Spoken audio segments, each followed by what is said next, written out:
Noche.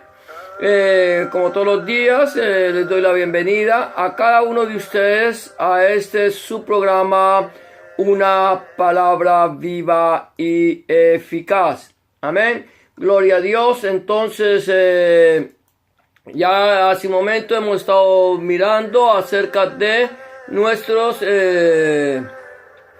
del tiempo de oración. Ahora vamos a entrar entonces en este tiempo de meditación de la palabra del Señor, como todos los días, de lunes a jueves, que nosotros nos reunimos para estar meditando en esta palabra. Hemos venido mirando, gloria a Dios, hemos venido mirando acerca de el capítulo 15 de Primera de Corintios, donde estamos hablando acerca de la resurrección de los muertos. Este es el tercer día en que estamos entrando en este tema. Hoy, si el Señor así lo permite, vamos a poder terminar este capítulo 15, este tema de la resurrección de los muertos.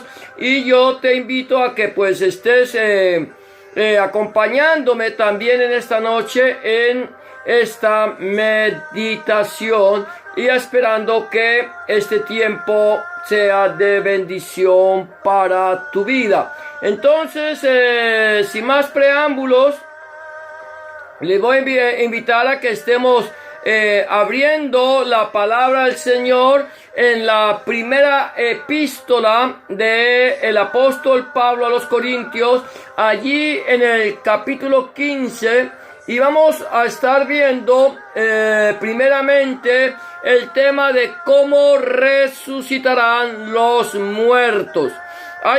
Sigue aquí, dice la palabra del Señor, el apóstol Pablo explicándole a la iglesia, dice: pero dirá alguno, ¿cómo resucitarán los muertos? ¿Con qué cuerpo vendrán?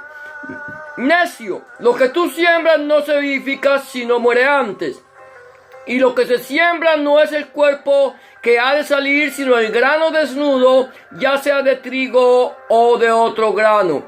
Pero Dios le da el cuerpo como Él quiso, y a cada semilla su propio cuerpo.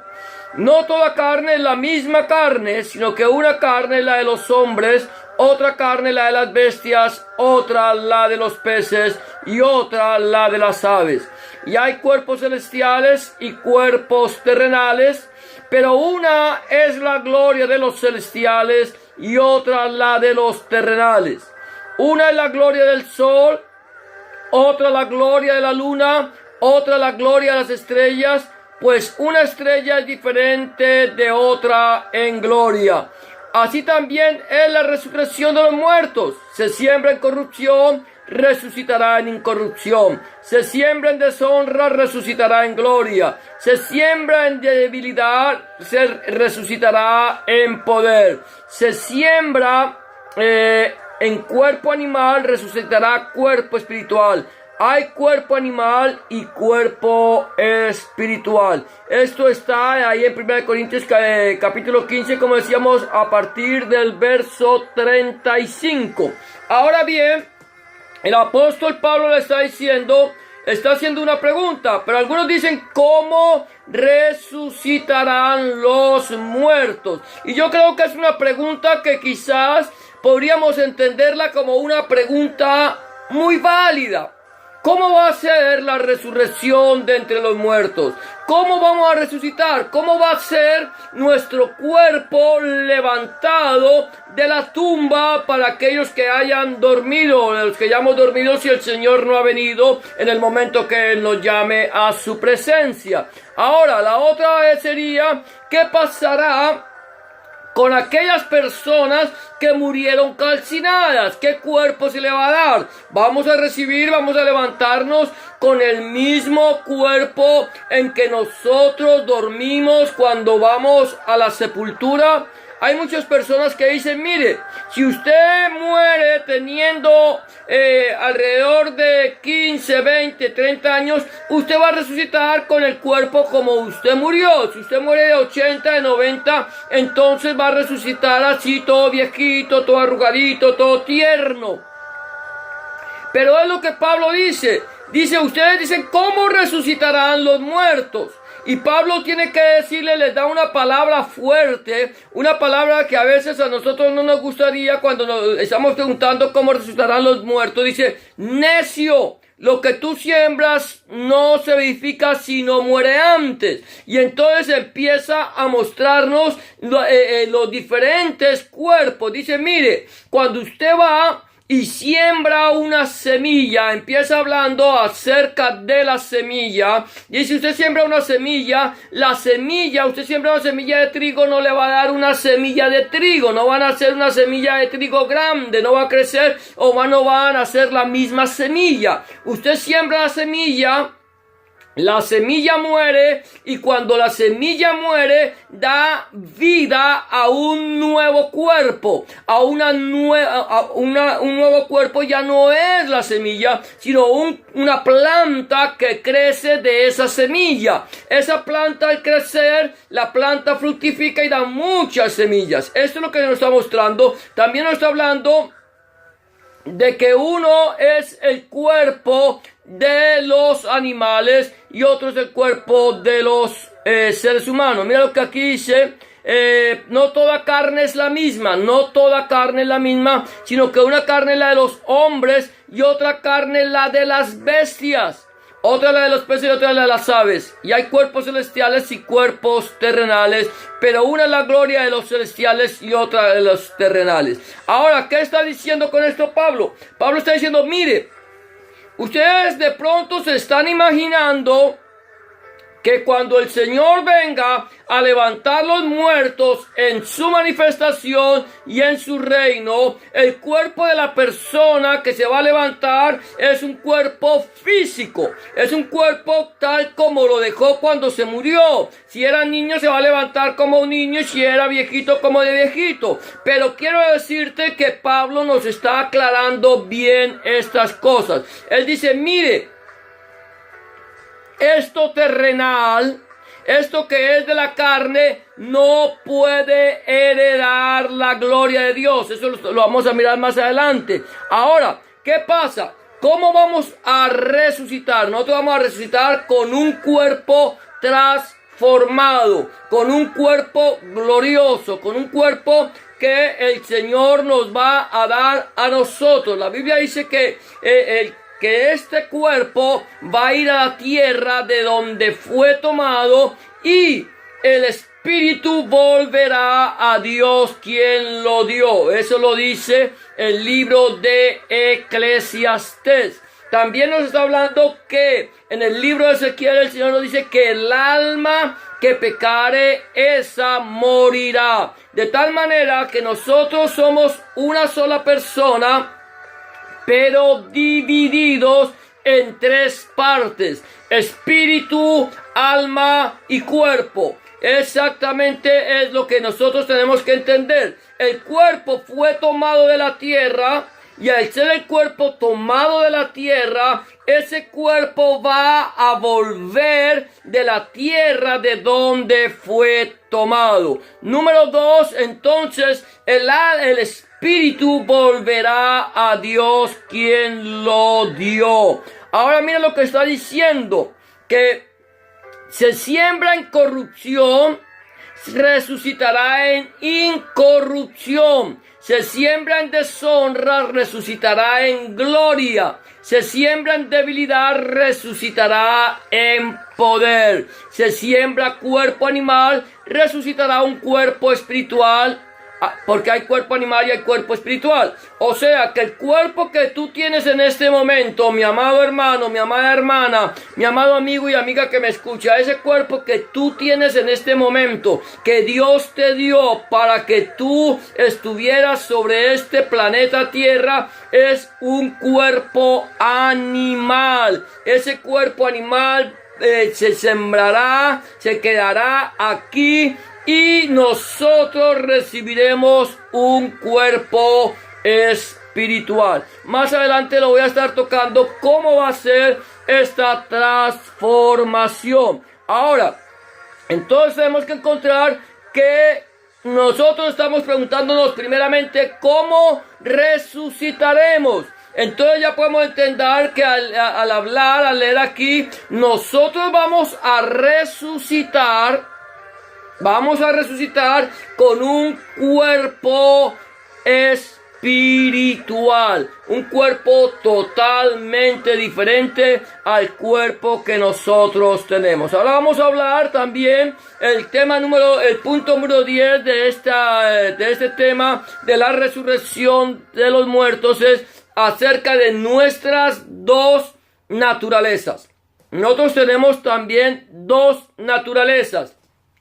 Una naturaleza humana y una naturaleza espiritual. Vamos a ver lo que dice aquí Pablo en el versículo 45 hasta el 50. Dice de la siguiente manera: así también está escrito: fue hecho el primer hombre Adán, alma viviente, y el postrer Adán, espíritu vivificante. Mas lo espiritual no es primero, sino lo animal, luego lo espiritual. El primer hombre es de la tierra, terrenal, y el segundo hombre, que es el Señor, es del cielo. Cual el terrenal, tales los terrenales, y cual el celestial, tales también los celestiales.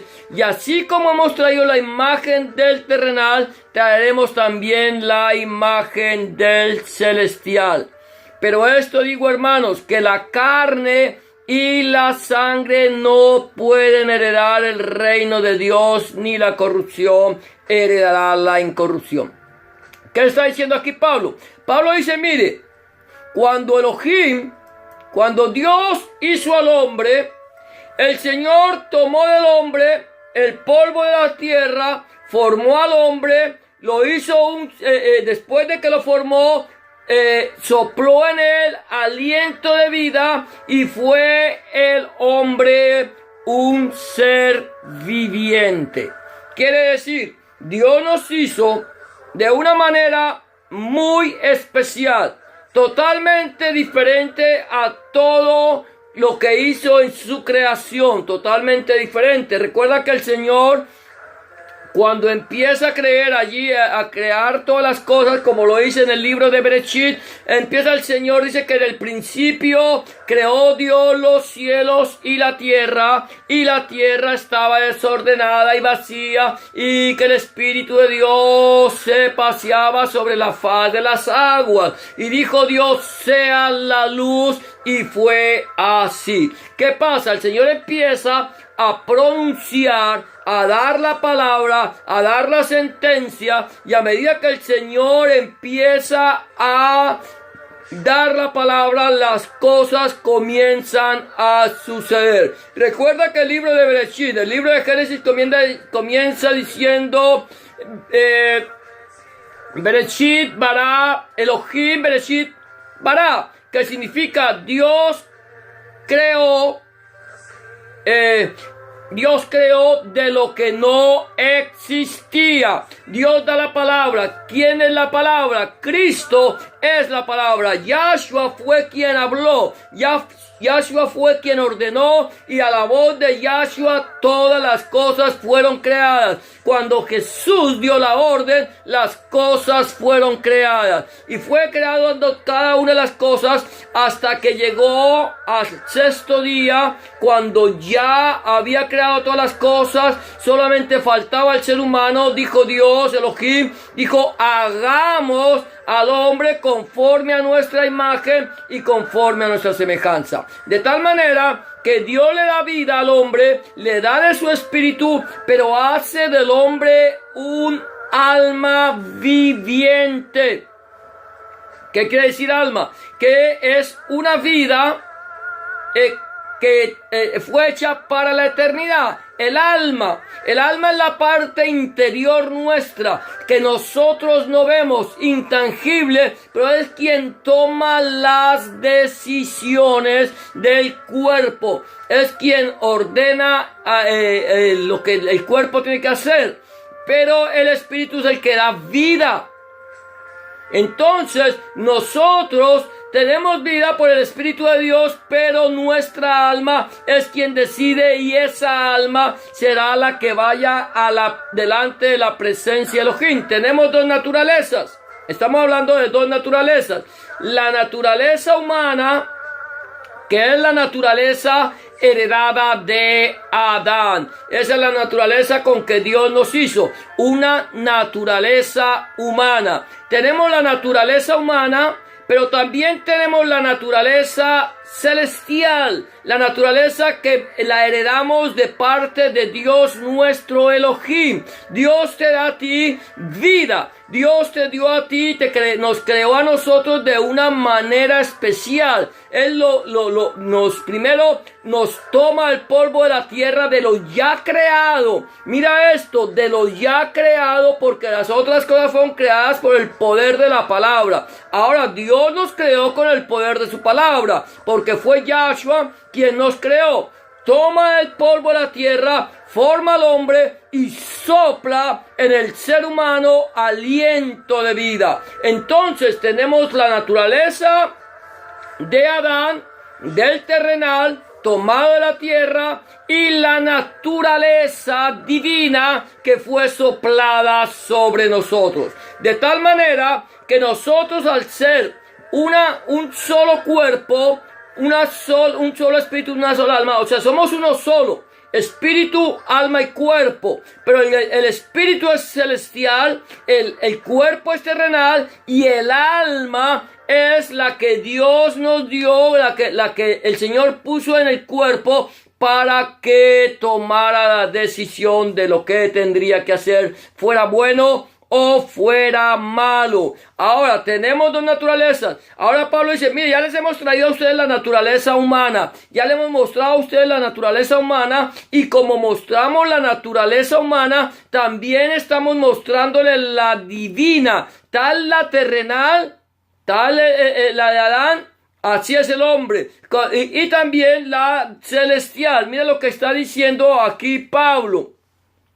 ¿Cuál el terrenal? Tales también los terrenales. O sea que si mi naturaleza en la cual yo estoy viviendo es una naturaleza terrenal, estoy viviendo la naturaleza caída, la naturaleza que le desobedeció al Señor allí en el jardín del Edén. Estoy viviendo la herencia, he heredado la naturaleza de Adán, y entonces estoy viviendo de acuerdo a la carne. Pero si nosotros tenemos la imagen de Cristo, si hemos sido transformados por el Señor Jesucristo, porque el Señor Jesucristo es espíritu vivificante, es el que nos da vida, entonces nuestra vida tiene que heredar inmediatamente la naturaleza celestial. Y así como traemos la imagen de la terrenal, traeremos también la imagen del celestial. ¿Por qué? Porque aquí dice Pablo, pero esto digo, hermanos, que la carne y la sangre no pueden heredar el reino de Dios, ni la corrupción heredará la incorrupción. ¿Qué pasa con esto? Que este cuerpo, hablamos de primero que dice que cómo resucitarán los muertos. ¿Con qué cuerpo? ¿Cuál será el cuerpo que se nos dará a nosotros? Y el apóstol Pablo está diciendo, mire, este cuerpo que usted tiene no va a heredar la vida eterna. Aquí nos está diciendo que ni la carne ni la sangre. Quiere decir que nada de este cuerpo animal, este cuerpo físico, heredará el reino de los cielos. A nosotros nos han pintado Y lo hemos visto en muchos cuadros cuando hablan del arrebatamiento, cuando el Señor venga a llevarse la iglesia, entonces nosotros saldremos flotando allá, nuestros cuerpos perderán se levantarán contra toda fuerza de atracción de la tierra y nos iremos a la presencia del Señor en las nubes. Pero no, este cuerpo, mi amado hermano, mi amada hermana, amigo y amiga que me escucha, no puede heredar la vida eterna. Este cuerpo, aunque muchos crean que se va a ir, no se va. Este cuerpo no se va a ir a la presencia del Señor y va a dejar la ropa dobladita.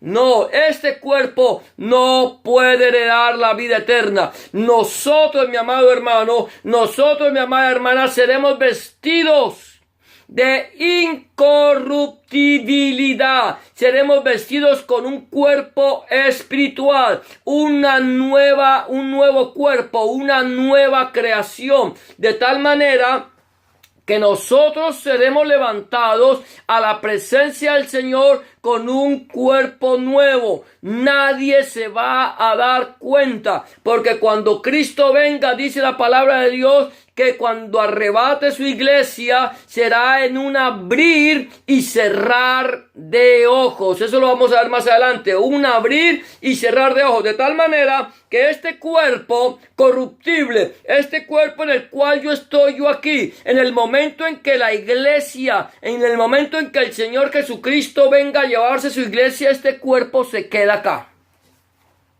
Este cuerpo se queda acá, y lo que va a heredar la vida eterna es el alma en un cuerpo incorruptible, de tal manera que nadie va a poder entender qué pasó.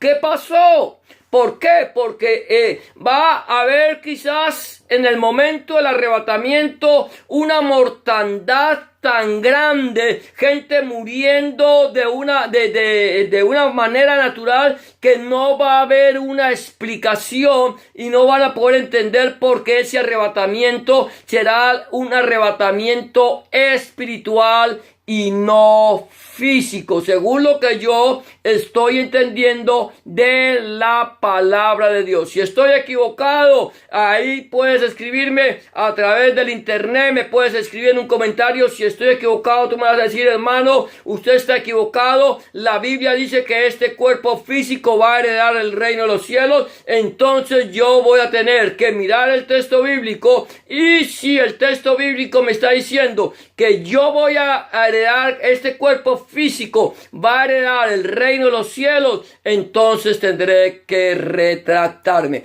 Pero aquí lo que Pablo está diciendo es que la carne y la sangre no pueden heredar el reino de Dios, ni la corrupción heredará la incorrupción. Entonces estamos viendo, número uno, que estamos preguntando cómo resucitarán. ¿Qué cuerpo tendremos nosotros cuando resucitemos delante de la presencia del Señor, o cuando el Señor venga por su iglesia? Amén. Luego, estamos hablando de que tenemos dos naturalezas, la naturaleza terrenal y la naturaleza celestial. Debemos nosotros despojarnos de esta naturaleza terrenal y empezar a vivir una naturaleza conforme a la palabra de Dios, para que nosotros, en el momento en que el Señor llame a su iglesia, nosotros seamos transformados. Ahora, eso es lo que vamos a ver. Seremos transformados. Aquí dice el versículo, gloria a Dios, déjame ver, 51 en adelante, dice: he aquí os digo un misterio. Perdón un momento, voy a acomodar aquí un momento la cámara, gloria a Dios. He aquí os digo un misterio: no todos dormiremos, pero todos seremos transformados en un momento, en un abrir y cerrar de ojos, a la final trompeta. Porque se tocará la trompeta y los muertos serán resucitados incorruptibles. Y escucha esto: y nosotros seremos transformados.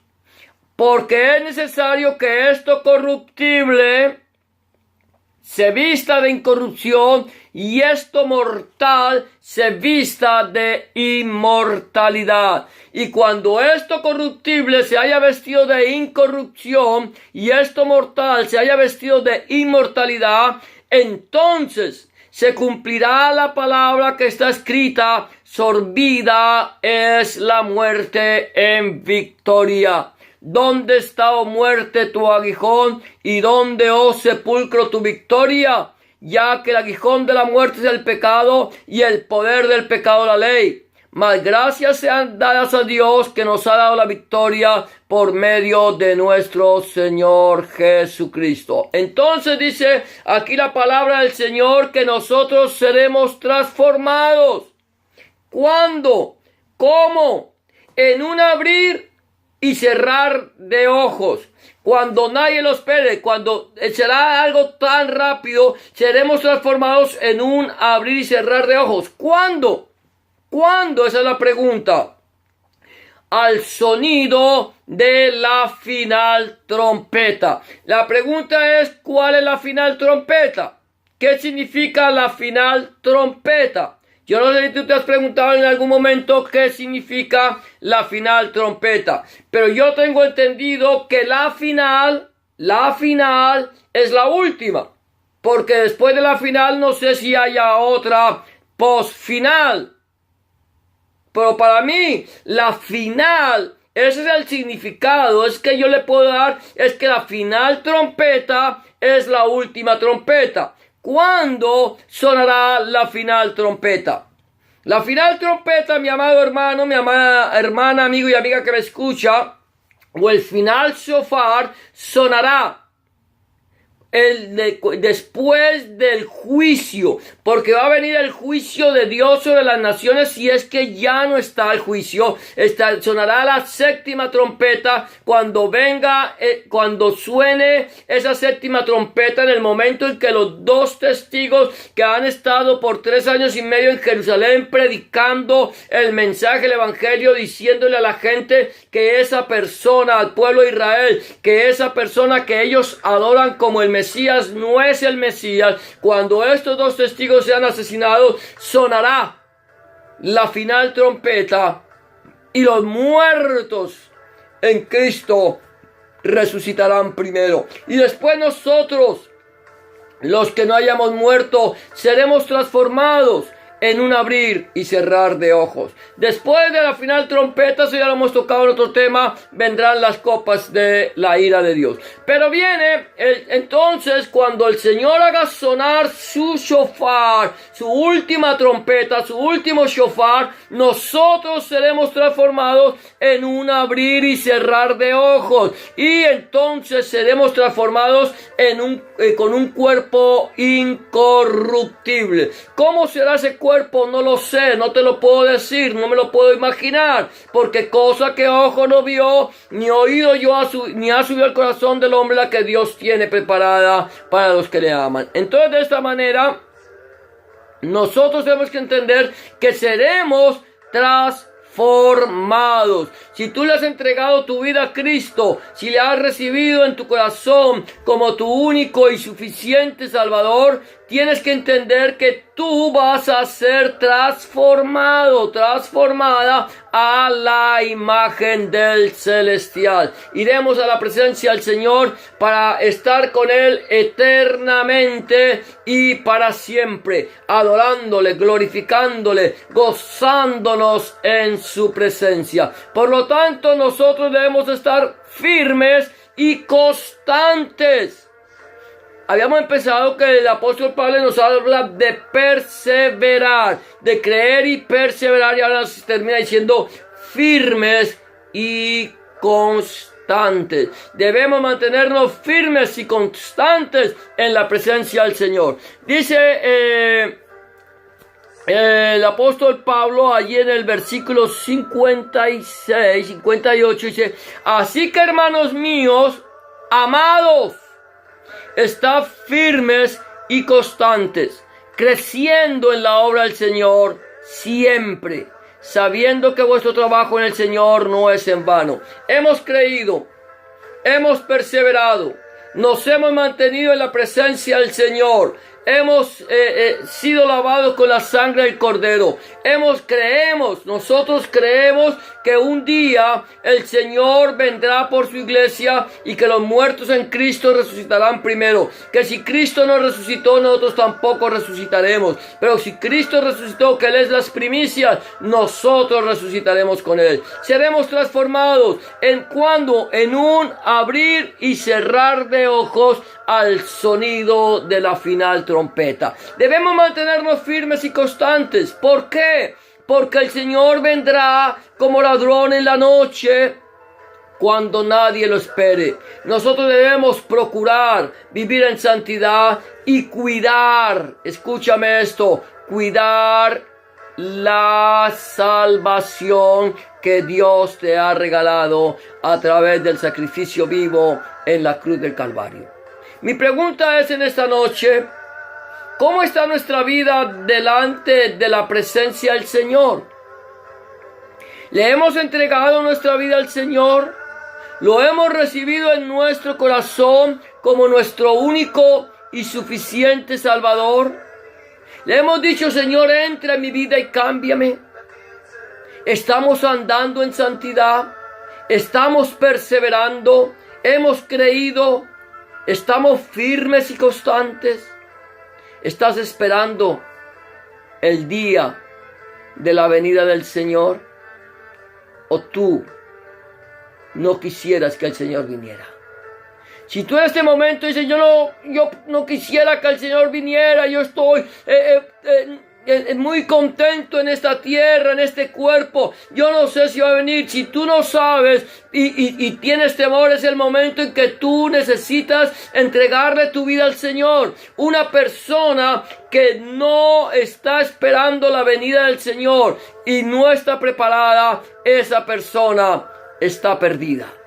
Si tú aún no le has entregado tu vida al Señor Jesucristo, este es el día aceptable, esta es la hora de salvación. De que le entregues tu vida al Señor, de que dejes que Él te guíe, para que cuando Él venga por ti o a llevarse a su iglesia, te vayas tú con Él.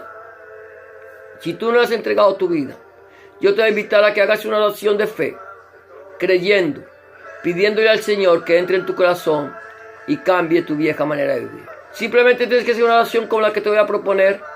Solamente tienes que decirle: Señor Jesús, en este momento vengo delante de tu presencia, reconociendo que he pecado, que he hecho lo malo delante de tus ojos y que no soy digno o digna de ser llamado tu hijo o tu hija. Te pido que me perdones, que entres en mi corazón, que cambies mi vida y hagas de mí una nueva criatura. Te recibo en mi corazón como mi único y suficiente Salvador. Perdona mi iniquidad, lava mis pecados, borra mis rebeliones. Escribe mi nombre en el libro de la vida y no lo borres nunca más.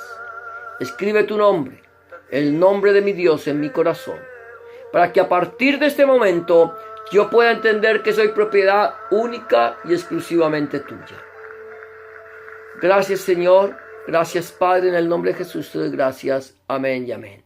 Si tú haces una oración de fe como esta, ten la seguridad que el Señor está en tu corazón. 3 sugerencias que quiero hacerte para finalizar. Número 1, habla con Dios en oración. Orar es hablar con Dios. Cuéntale tus inquietudes, tus necesidades, tus alegrías, tus tristezas, tus dificultades. Habla con Él como con un amigo. Número 2, empieza a leer la Biblia, la palabra de Dios. Te invito a que lo hagas a partir del Nuevo Testamento y, si es posible, en el libro de Juan. Si no tienes una Biblia, te invito a que vayas a una librería cercana a tu casa y compres una Biblia, o a las sociedades bíblicas de tu ciudad. Y por último, empieza a congregarte en una iglesia donde se predica el mensaje completo de nuestro Señor Jesucristo, donde el centro de la predicación sea nuestro Señor Jesucristo y no el predicador, donde el centro de la predicación sea nuestro Señor Jesucristo y no el fundador del movimiento, donde el centro de la predicación sea nuestro Señor Jesucristo, su santa palabra, el Padre, el Hijo y el Espíritu Santo. Si tú no tienes un lugar donde congregarte y quieres saber de un lugar cerca de tu casa o en tu ciudad, házmelo saber. Y yo con mucho gusto, si está en mis manos, te haré llegar un lugar, te hablaré, escribiré de un lugar donde se predique el evangelio en tu ciudad. Será hasta mañana o hasta el día domingo. Mañana descansamos, el sábado descansamos, y si el domingo el Señor lo permite, estaremos otra vez compartiendo el mensaje del evangelio a las 3:30 de la tarde aproximadamente, hora del este, 2:30 hora de Colombia. Si los quieres acompañar en cualquier parte del mundo donde estés, eres bienvenido. El Señor te bendiga rica y abundantemente, y será hasta el día domingo si el Señor así lo permite. Que la paz de Dios, que sobrepasa todo entendimiento, llene tu corazón y tu pensamiento en Cristo Jesús, Adonai Yeshua HaMashiach, Señor nuestro. Y que la palabra de Dios, que es viva, eficaz y más cortante que toda espada de filos, fluya, corra y sea glorificada.